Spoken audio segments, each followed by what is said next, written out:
자, 모두들 반갑습니다. 강태공입니다. 자, 금일은 한국 증시가 또 이제 조정이 나올 수도 있다라고 생각합니다. 자, 그러다 보니까 오히려 지금 같은 시장에서 무엇을 사야 될지, 왜 CXL이라는 부분에 있어서 집중을 해야 될지 좀 거기에 대해서 분석을 좀 해보려고 하니까 방송 전들 말씀드리는 여러분들의 좋아요, 구독하기, 댓글까지 너무나 많은 힘이 된다 말씀드리면서 오늘 방송 이어서 해보도록 하겠습니다. 자, 일단 방송 전에 또 많은 분들이 자꾸 이제 단타는 또 안 하냐고 물어보시는데, 자, 늘 말하지만 단타는 이 멤버십 방송을 통해서 지금 진행하고 있어요. 멤버십 방송을 통해 가지고 지금 이번 주 내내도 진행했고, 오늘 같은 경우도 지금 안 보이시는데 이렘이라는 종목이죠. 이렘이라는 종목 오늘 11%까지 수익 실현했다. 그래서 실질적으로 보면 지금 지속적으로 뭐 하고 있다? 이런 식으로 이제 멤버십 텔레그램을 통해 가지고 이렘 1180원 이하 매수 1320원 목표가 이런 식으로 이제 리딩 해드리고 있으니까 필요하신 분들은 이제 멤버십 방송 이용하시면 되겠습니다. 자, 어쨌든 오늘 방송 이제 본격적으로 시작해 보도록 할게요. 자, 일단 지금 시장 분위기 자체는 좀 좋은 상황이라고 생각할 수 있습니다. 자, 실질적으로 보면은 이제 코스피 같은 경우는 현재 하방 추세 때 돌파가 나와주고요. 상승 추세 타고 있고요. 그 다음에 이제 기본적으로 저항 구간대 돌파하면서 상방 흐름 나와주고 있죠.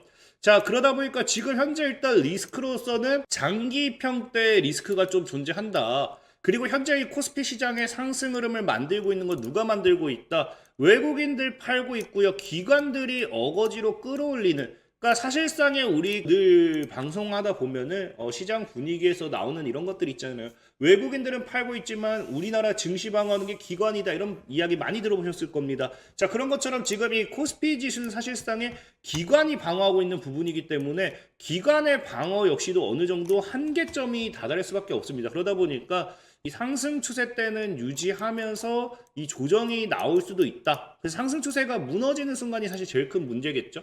어쨌든 그런 부분이 리스크고, 이 상승 추세만 지켜준다라고 하면은 앞으로 뭐 우상향하는 건 어렵지 않을 수도 있어요. 근데 중요한 거는 제가 왜 한국 증시가 또 이제 무너질 수도 있다라고 표현을 했냐고 하면은, 일단 앞서 얘기했던 것처럼 외국인들의 포지션이 뭐 하고 있습니까? 외국인들은 지속적으로 매도 포지션입니다.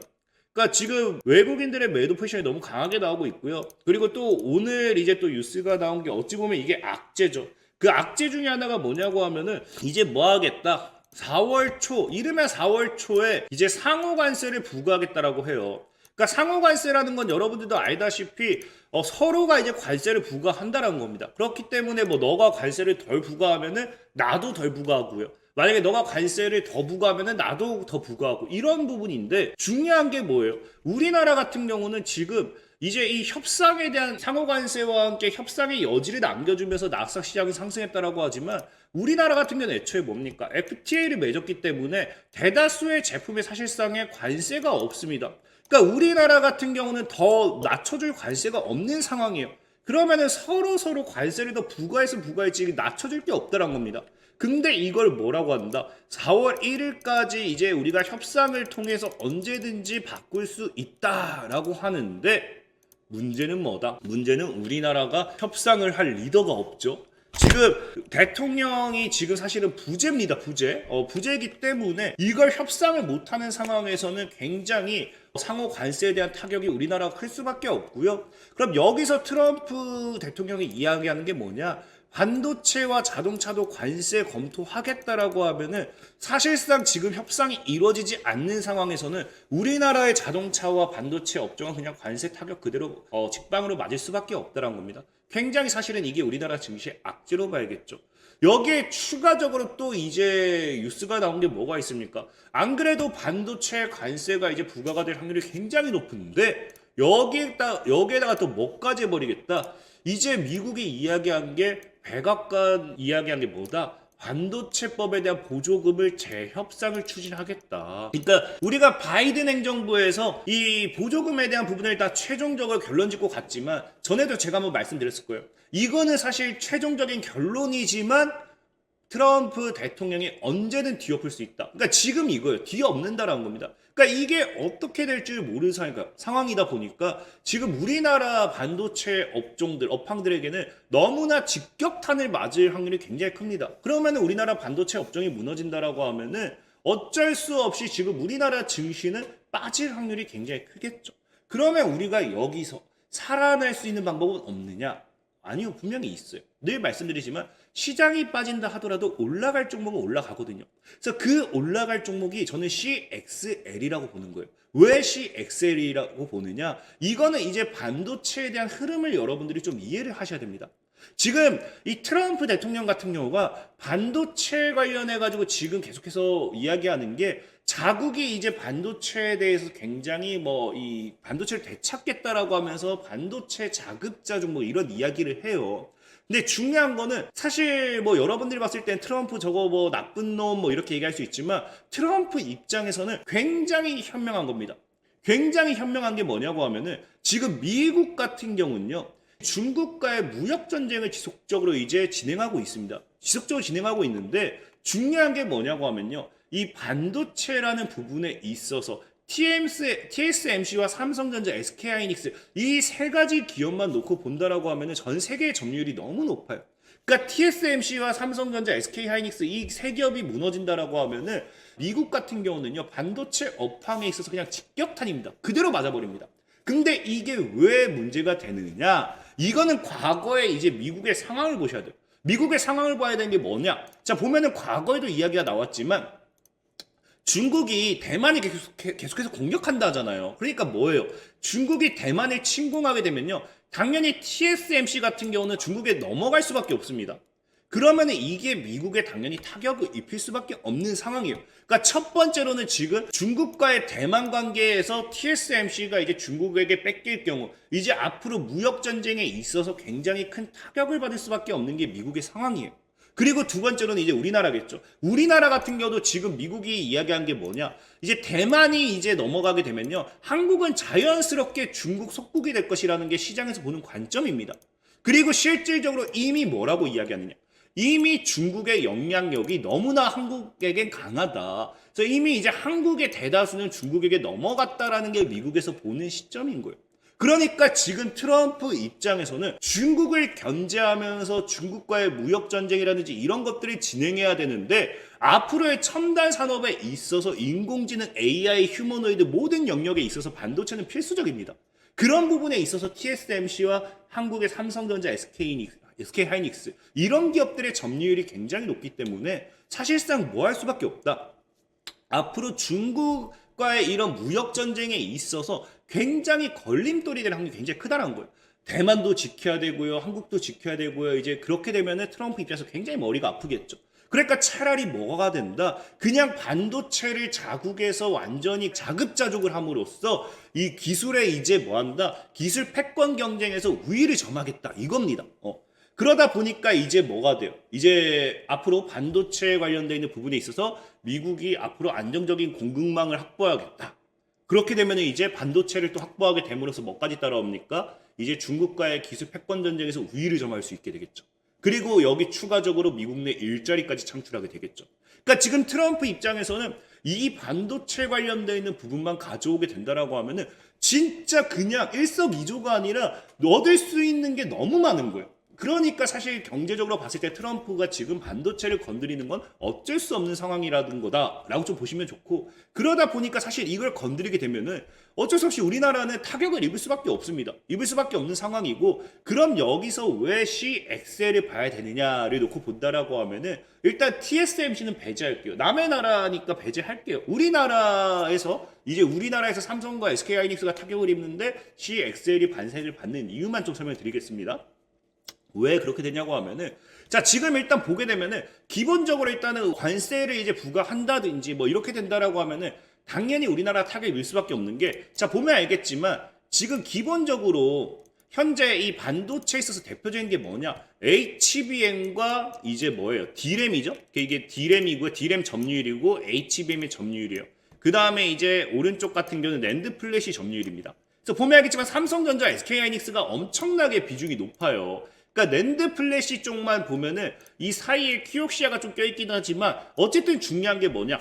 자, 삼성전자, SK하이닉스 그다음 뭐예요? 마이크론. 삼성전자, SK하이닉스 그다음 뭐다? 마이크론. 삼성전자, SK하이닉스 그다음 뭐다? 키옥시아를 제외하면은 마이크론이에요. 그러니까 지금 HBM이 되었던지 아니면은 이제 디램이 되었던지 낸드 플래시가 되었던지 삼성전자, SK 하이닉스를 이제 제재해 놓으면은 마이크론을 통해 가지고 이걸 대체가 가능한 거예요. 그럼 여기서 직접적인 수혜를 받을 수 있는 게 뭐예요? 사실상의 마이크론이거든요. 그래서 지금 보면은 미국 입장에서 사실상 뭐 하면 된다? 그냥 HBM 관련해가지고 D램 관련해서 낸드 플래시 관련해가지고 SK하이닉스 삼성전자 죽이고요. 삼성전자 SK하이닉스 죽이고요. 삼성전자 SK하이닉스 죽이고요. 마이크론만 살려놔도 뭐 할 수 있다? 자급자족이 가능한 거예요. 뭐 CPU라든지 GPU 같은 경우는 굳이 건드릴 필요도 없죠. 왜? 인텔이 압도적이고 엔비디아가 압도적이니까 굳이 건드릴 필요도 없어요. 그러니까 타 국가에 있는 거는 삼성전자 SK하이닉스밖에 없는 거예요. 근데 문제는 자 HBM, D램, 낸드 플래시는 대체가 가능해요. 대체가 가능한데 이제 CXL이라는 건 사실 아직까지 상용화된 적이 없습니다. CXL은 이제 언제 상용화되냐고 하면은 이제 곧 코앞에 두고 있어요. 그래서 보다시피 뭐라고 하느냐? 삼성전자가 CXL 양산을 코앞에 두고 있죠.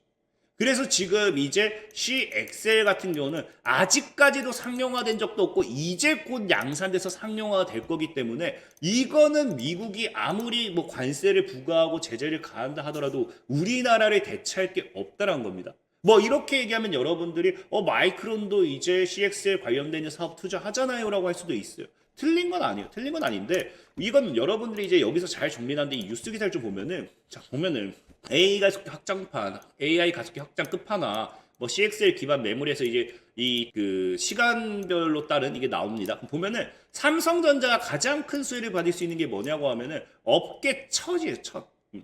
업계 첫 CXL 기반 D램 모듈 시제품 공개를 해서 CXL에 있어서 굉장히 공격적 투자했던 게 삼성이고요. 그 다음에 뭐 이제 SK 하이닉스도 뭐 개발하겠다 뭐 발표했고요. 마이크론 같은 경우도 메모리 모듈 공개했는데 자 보면 알겠지만 이제 2024년도에 삼성전자가 이제 테스트 끝냈고 이제 양산 과정 돌입했죠. 그리고 이제 마이크론 같은 경우는 이게 보이겠죠? 자 그래서 이제 SK 하이닉스 같은 경우는요. 여러분들이 이제 SK 하이닉스도 이 CXL로 가장 큰 수혜 받을 수 있겠죠? 라고 물어보시는 분들 많은데 SK 하이닉스도 좀 받을 수는 있어요. 근데 여러분들이 좀 이제 이해하셔야 되는 게 삼성전자는 완벽한 CXL이라고 하면은 SK 하이닉스는 여기도 나와 있지만 HBM과 CXL 간의 메모리 간의 하이브리드 기술이에요. 그래서 이 부분은 좀 참고를 하시면 좋고 어쨌든 마이크론 같은 경우도 CXL 관련되어 있는 기반 차세대 메모리 솔루션을 이제 개발하기 시작했습니다. 이 당시에 뭐 발표라고 이제 개발하기 시작했기 때문에 사실 마이크론이 CXL에 있어서 이거를 대체하기에는 굉장히 시간이 오래 걸릴 거라는 거예요. 이제 삼성전자 입장에서는 곧 CXL이 출시가 될 예정이고 그렇기 때문에 지금 시장에서 보면은 뭐 할 수밖에 없다.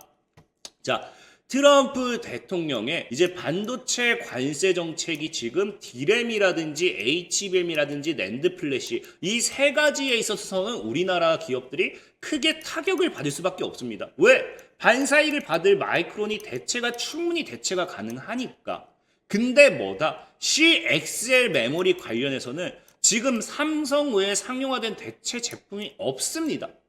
그렇기 때문에 삼성전자를 제외하고는 CXL을 어디서 공급받을 수가 없어요. 그래서 미국도 어쩔 수 없이 뭐한다? 오히려 관세가 부과가 됨에 따라 가지고 CXL 역시 가격이 올라간다라고 하면은 삼성전자의 입장에서는 오히려 고달러에서 수출해서 받을 수 있는 실적 모멘텀이 이제 생기는 거고요. 그 다음에 이제 관세에 따라 오히려 더 비싸게 팔아먹기 때문에 거기 또 이제 추가적인 수익이 또 생길 수도 있겠죠. 그러니까 지금 오히려 비싸게 팔면 비싸게 팔수록 CXL이 삼성전자만 일단 가능해요. 뭐 추가적으로 SK하이닉스도 좀 가능하게 된 부분, 곧 SK하이닉스도 뭐 상용하겠다고 하지만 어쨌든 SK하이닉스도 우리나라 기업이고요. 삼성전자도 우리나라 기업이고요. 그럼 CXL이 통한 이 반도체에 대한 수혜는 굉장히 클 수밖에 없다는 거예요. 그렇기 때문에 사실상 이런 관세 전쟁 이야기가 나왔을 때 반도체법 보조금 관련돼 있는 조율하겠다 이야기가 나왔을 때 뭐한다? 오늘 같은 시장에서도 TLB라든지 마이크로컨텍이라든지 이런 두 기업 같은 경우도 CXL이라는 모멘텀을 가지고서 급등한 게 아닌가를 좀 생각을 해봐야겠죠. 자 그러면 어쨌든 뭐 TLB 마이크로컨텍스 그래서 뭐 차트를 본다 하더라도 나쁘지 않아요. 자 TLB 같은 경우도 지금 뭐 외국인들 최근에 매도세지만 굉장히 잘 사주고 있고요. 심지어 이제 이 저항대 돌파가 나왔습니다. 그래서 저항 돌파가 나왔기 때문에 지켜줘야 될 구간대 무너뜨리고 다시 급반등한다. 그럼 이게 속임수 하락이다. 개인을 터는 속임수 하락이라고 하면은 주가가 강한 상방이 나올 수도 있겠죠.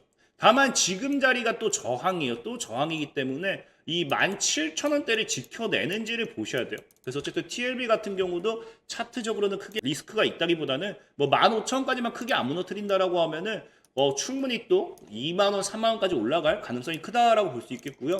자, 마이크로 컨텍스 같은 경우도 지금 뭐다? 오히려 과거부터 나오는 기술적인 반등 구간에서 급반등.